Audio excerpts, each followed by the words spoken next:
Hello everyone and welcome to my review for Ayashimon Chapter 11. Before I get into this week's review, as always, I have to mention that if you haven't already, you should definitely be sure to subscribe and help us reach our goal for 2022 of hitting 5,000 subscribers. Now then, let's get on to this week's review. We got a very good chapter this week. This did a very good job building upon sort of the emotional build-up we've been getting, the development for Urara over the last few chapters with the encounter with Doppo, the revelations about Kyo, the loss of Hashihime, just kind of everything really going to shit when it seemed like we had been off to a really good start. And I think that's all paid off really well in this chapter, because this does seem kind of like a payoff chapter. We get like some big developments for Maruo and Urara, their relationship kind of entering a new part of the story, and I think it all worked out really well. So they of course are escaping from Doppo's men, and Ten uses his power as a Sagari, or a Tenjo Sagari. I don't know what the fuck that is, some kind of yokai obviously. This apparently lets him pass through ceilings as long as the two spots are connected, so that's a pretty neat, somewhat useful power, I guess. And because Urara used her true power from the dagger, she passes out like Hashihime said she was going to, but Maruo wakes up like right away, and when Ten asks him if he needs anything like food or water, he said he just needs manga, and Ten gives him this look like, bruh, are you fucking for real right now? So he goes and he grabs some manga. And we get like a little bit of a internal hallucination of Urara as a little kid trying to run after her father. And she wakes up, and it's apparently been 2 weeks since she passed out. So they've been hanging down in this abandoned subway tunnel for 2 fucking weeks. That's a long ass time to be hanging out in an abandoned subway tunnel. And Maruo's just been reading manga like this entire time. And as Ten points out, it's really weird for a human to be more durable than a yokai, that he would wake up from being unconscious before a yokai would, especially one as powerful as Urara. So we find out that the entire big battle that happened, which even though it was a yokai battle and it was mostly going on a rooftop and stuff, there was still a bunch of crazy shit that happened, like the blizzard tornado and stuff. And then especially there was quite a bit of destruction down on the street. They totally covered it up in the newspaper. And they found some random guy to blame the incident on. So apparently the Enma Syndicate has connections in the cops and the media, so they would totally be able to cover up anything that they do. Obviously, that's why the world at large doesn't know about the yokai. And they've pretty much erased Hashihime's identity. So it's unclear if she's dead or if she's been turned into art. Knowing Doppo, probably the second. And Urara just really feels like shit about all this. Ten asks if they should quit because they're obviously going up against people that are way more powerful than them. They've got way more resources. They are completely outgunned and outmanned, and they don't really stand any chance of standing up against them. And Urara takes this opportunity to apologize for the both of them. She wanted to avenge her father, and she took advantage of the both of them over the course of doing that.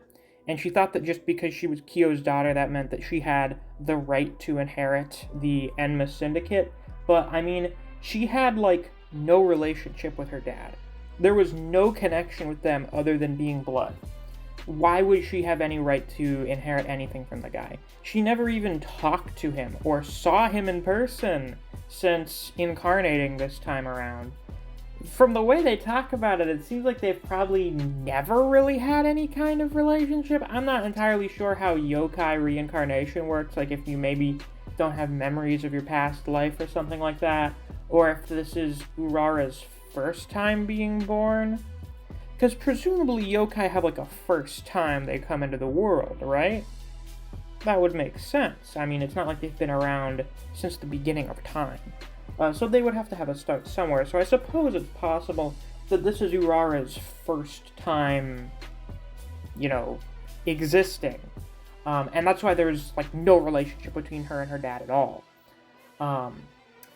And, her going on this whole quest for vengeance was just her throwing a fit when really she was upset with her father and how she never had a relationship with him. And she cries. She sheds tears over this. So this is the most emotional and the most open we've seen Urara up until this point. It's a very good moment for her character. And then we get a very good moment for Maruo's character playing upon his strengths, where he goes and he sits down with her and he says, hey, this manga is called Mon Mon Mon. It's very funny. Read it and cheer up. That's what I do. So now he's giving manga recommendations to other people. He's giving manga recommendations to yokai, to serious characters. Well, more serious characters. I mean, Maruo's abuse during his childhood comes up again, so I wouldn't say Maruo is exactly a not serious character. It's just he's more goofy most of the time. I mean, he's a guy that thinks he's a fucking manga protagonist, which, I mean, he is, but he doesn't know that. So he's usually kind of silly.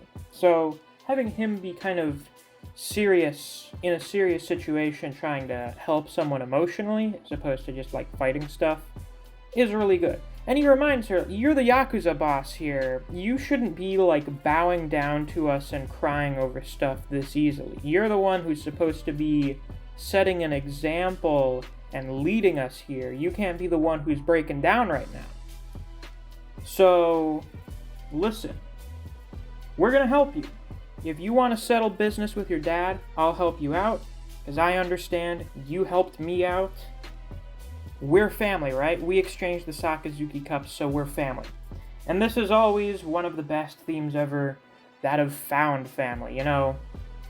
Who you are related to, who you just happen to be born into the biological family of, does not matter.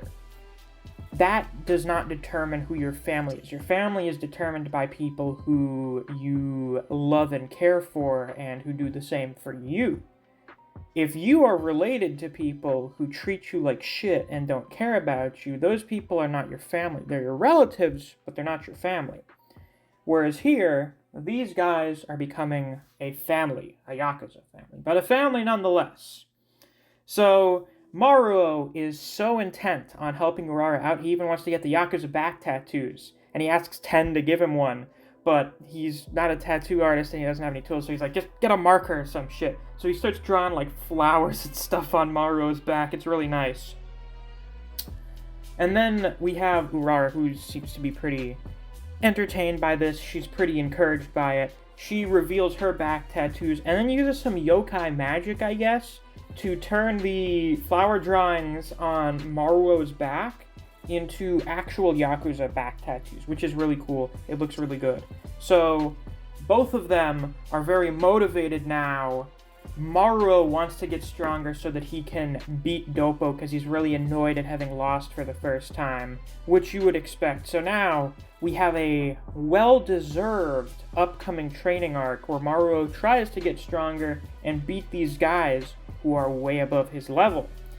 So now Maruo and Urara both have the Yakuza back tattoos. They are very clearly both part of the same Yakuza family, and they are going to be going out to give the Enma Syndicate the respect they deserve.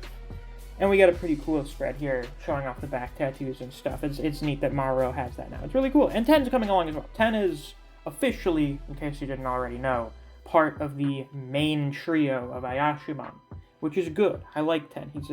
He's a funny, wacky little guy. I like him. And where do we plan on going next to expand our power base and maybe stand a chance against the Enma Syndicate?